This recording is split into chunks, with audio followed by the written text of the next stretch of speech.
back the car up after they drop the Prime Minister off. I couldn't have backed the car up and left, right? I've heard they're planning to back the car up after they're dropping the Prime Minister off, and then they're going to try to get to the pose with this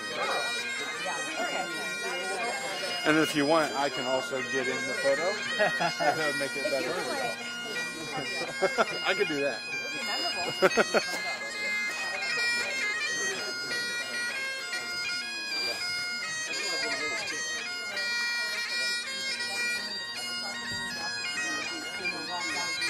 The car will come from that side of the road, up the hallway, and through the gravel lot here. Park here, PM will get out on that side and walk around.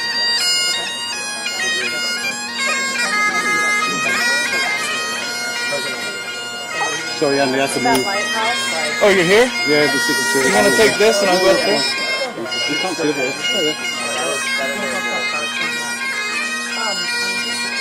You can try if you want, but Yeah, why don't you go here, because otherwise we'll get the same shot. it'll stack up. it's rubbish up there. That's fine.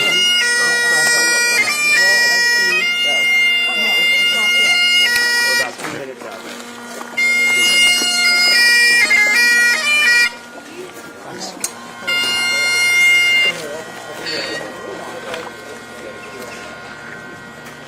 That's the Outriders coming in.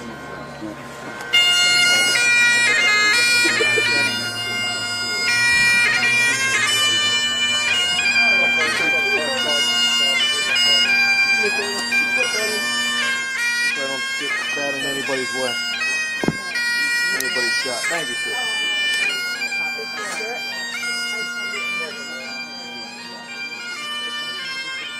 Because I'm seeing your... I'm gonna go like that once he's. Yes, beautiful. Yeah. A little flexibility. Yes, thank you. Yeah.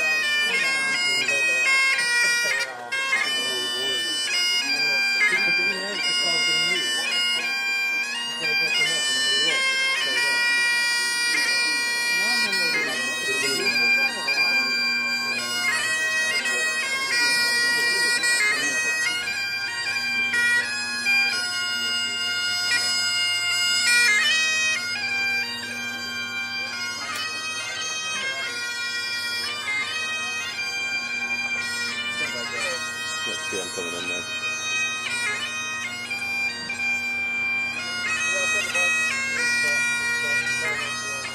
So strange, looks like he's a guest.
steel and aluminum? Excuse me? You gonna come down on steel and aluminum or auto parts or anything? Well, we're in great shape. It was made with UK.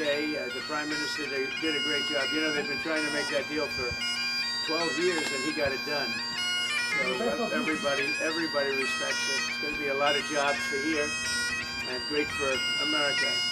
And, you know, in terms of even the relationship, our relationship is unparalleled, but it keeps it even closer. You know, when you're able to have a good trade deal, it keeps it even closer. Is there a better deal to be done on whiskey and tariffs? Whiskey? Well, we'll talk about that. I didn't know whiskey was a problem. I'm not a big whiskey drinker, but maybe I should be one of them. The 10% tariff, Maybe is I'll that have some floor? whiskey today. Is the 10% tariff a floor? Well, we're going to take a look at it. What about former Mr. President? We want to make the Prime Minister happy. We want to make, by the way, your First Lady, I would say First Lady, she's a respected person all over the United States. I don't know what he's doing, but she's very respected. As respected as him. I don't want to say more, I'll get myself in trouble. But she's a great woman and very highly respected. What do you have to say on Gaza today? What do you hope to accomplish? Yeah, well, we've, as you know, given a lot of money to Gaza for food and everything else. A lot of that money is stolen by Hamas, and a lot of the food is stolen. But we're very much involved, and I think it's one of the main reasons for our meeting today. Yeah, we're going to be discussing it today. We'll be talking about Gaza. Do you get ceasefire talks going again?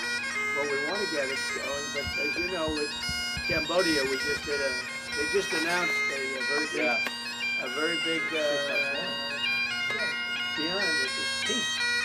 That was going to be a very bad war, and so we're honored we got involved, and it's essentially settled. I think they're going to be settling it today, so it went for a few days. That was going to go on for years. That could have gone on for years. Millions of people could have been killed.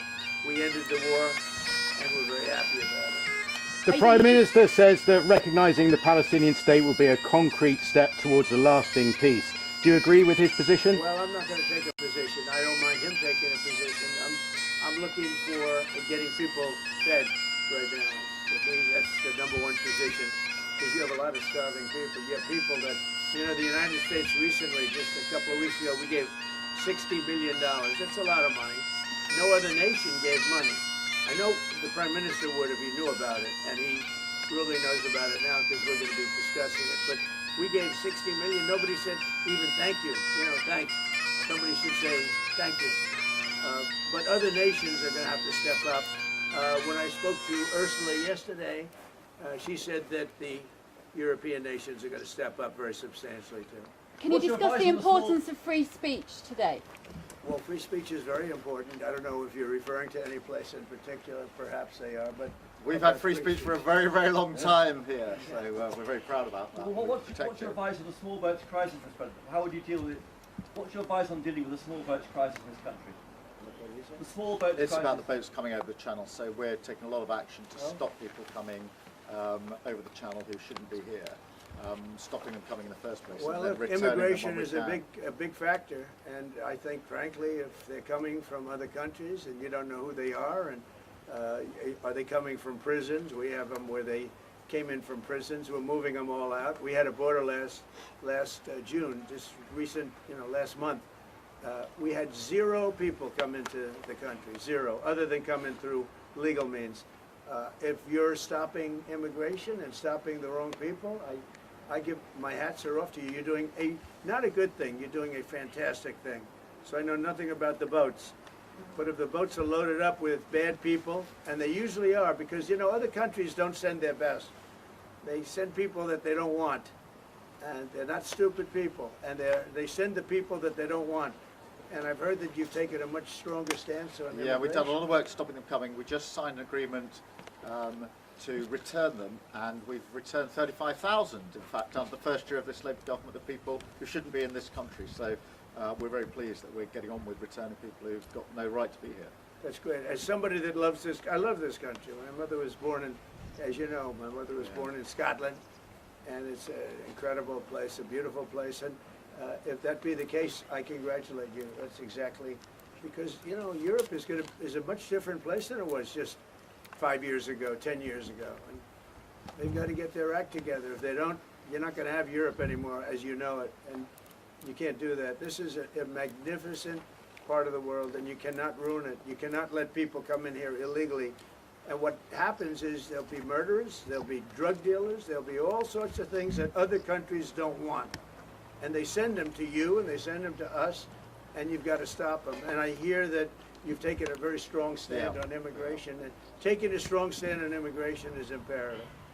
Mr. President, Prime Minister Netanyahu said there's no starvation in Gaza. Do you agree with that assessment? I don't know. I mean, based on television, I would say not particularly, because those children look very hungry, but we're giving a lot of money and a lot of food, and other nations are now stepping up. I know that this nation is, right It's here. a humanitarian crisis. Right. It's an absolute catastrophe.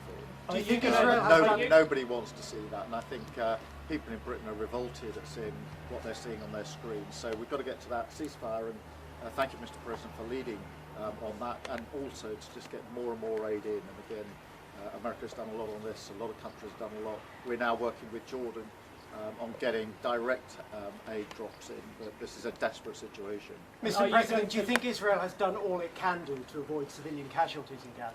Well, I think nobody's done anything great over there. The whole place is a mess.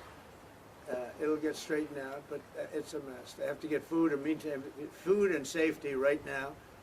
And ultimately, look, Hamas did a horrible thing, and they paid a big price, but Hamas did a horrible thing. But I always said, when you get down to the last 20 or 10, they're down to 20. We got a lot of hostages out, and you helped us, by the way. Yeah. But we got a lot of hostages out over the last 6 months that I've been in. I've been in office for 6 months now.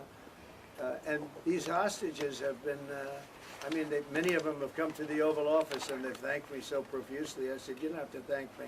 I did what I have to do. But I always said, when you get down to the final 20, they won't release them, because that's like their shield. Very unfair. And so something's going to have to be done. And they were really unwilling to talk. But I've said that. When you get down to the final 10 or 20, it turns out to be 20. I thought that would be the number. I said, they're not going to be dealing with us. And, you know, many of the hostages are now dead, you know that. And parents come up to me, a woman came up to me 2 weeks ago. She just wants her son back. And I said, how's he doing? My son's dead, sir, but he's with them, and we want the body. She wanted the body of this young boy, of her young, beautiful son, just as much as if he were alive. It was just as important. There was no difference. And it's a tragic situation, frankly. But we got a lot out, and now possibly the fight will have to be a little bit different. But they have totally changed now. They don't want to give hostages. Very unfair. You have 20 living people, in this case living. You have many dead people too that they want to get out. A long time as well. Yeah, they have 20 living people, and I told Israel, I told Bibi that you're going to have to now maybe do it a different way. Do you think a ceasefire is even possible, Mr. President? Yeah, a ceasefire is possible, but you have to get it. You have to end it. You're talking about with Israel. You're talking about there, because we have many ceasefires going on. The whole world is. If I weren't around, you'd have right now 6 major wars going on. India would be fighting with Pakistan. You see what we just did yesterday with 2 nations that we're trading with. And during the trade, I said, I'm not going to do any trade deal unless you guys settle your differences. And we got it settled in 24 hours. I mean, they just announced it was settled, which was a tremendous thing. But Serbia, Kosovo is another one. We have many hotspots that were at war. I think a very big one was India and Pakistan, because you're talking about 2 nuclear nations. That was a very big one. And we get help from the UK, the Prime Minister's help. We have cases where we specifically need the help because somebody comes from here that you're aware of. And, you know, when you come from a country, you can do things. And I call up the Prime Minister, and all of a sudden, he's able to do things. True also with other presidents and prime ministers. But we've done it. Nobody's ever done what we've done. We have 6 different major if you take a look at Rwanda and the Congo, Republic of the Congo, they've been fighting for 31 years, 8 million people dead. It was going on. Nobody could go to that part of Africa. They were being killed. If they even walked there, you're being killed with machetes. And it was a violent situation. And I was able to They liked Trump. They wanted to make a trade deal with Trump. They wanted us to take their rare earth. They want to give us their rare earth. And I got to know the leader of the Congo. I got to know both of them indirectly. And I called him. I said, let's end the war. I don't want anything until you end the war. And we ended the war. As you know, the foreign ministers came up 2 weeks ago, and the leaders are going to be coming very shortly to Washington, Rwanda and Congo. I mean, that's another one that we did. So we've done a lot. It's an honor to do it. It's not hard for me to do it. And I use, not in all cases, but I use a combination of knowing them a little bit, or in some cases knowing them a lot. I knew, you know, the leaders of Pakistan and India. I know them very well. And, you know, they're in the midst of a trade deal, and yet they're talking about nuclear weapons. I say, this is crazy. So I said, I'm not doing a trade deal with you guys. And they want the trade deal. They need it. I'm not doing a trade deal with you if you're going to have war. And that's a war that spreads to other countries. You'll get nuclear dust. We'll all get nuclear dust. When they start using nuclear weapons, that stuff blows all over the place, and really bad things happen. So maybe we're being a little selfish when we want to save wars, too. But we stopped a lot of wars, and it's a great honor to have done it. Hello, Russia, Mr. President. We're going to be talking inside very much about Gaza and the humanitarian aspects of Gaza. Yeah. Mr. President, what about Russia and Ukraine? You're talking about ceasefires. What's the latest? I would have said 5 times we would have had a deal. I've spoken to President Putin a lot. I got along with him very well. But 5 times, and every time 4 times maybe. But we've had discussions. You and I have had discussions. Yeah. We thought we had that settled numerous times. And then President Putin goes out and starts launching rockets into some city like Kiev and kills a lot of people in a nursing home or whatever. You have bodies lying all over the street. And I say, that's not the way to do it. So we'll see what happens with that. I'm very disappointed. I'm disappointed in President Putin. Very disappointed in him. So we're going to have to look, and I'm going to reduce that 50 days that I gave him to a lesser number, because I think I already know the answer what's going to happen. Okay? Mr. President, thank you very much, everybody. We'll see you later.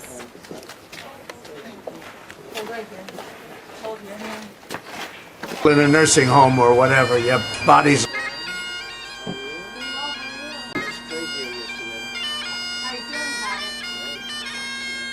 Biggest one ever made.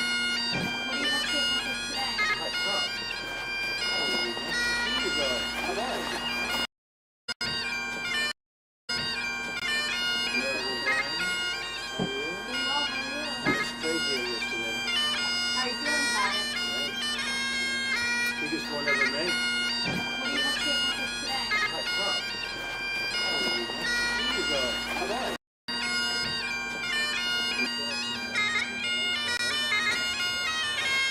Was made with UK.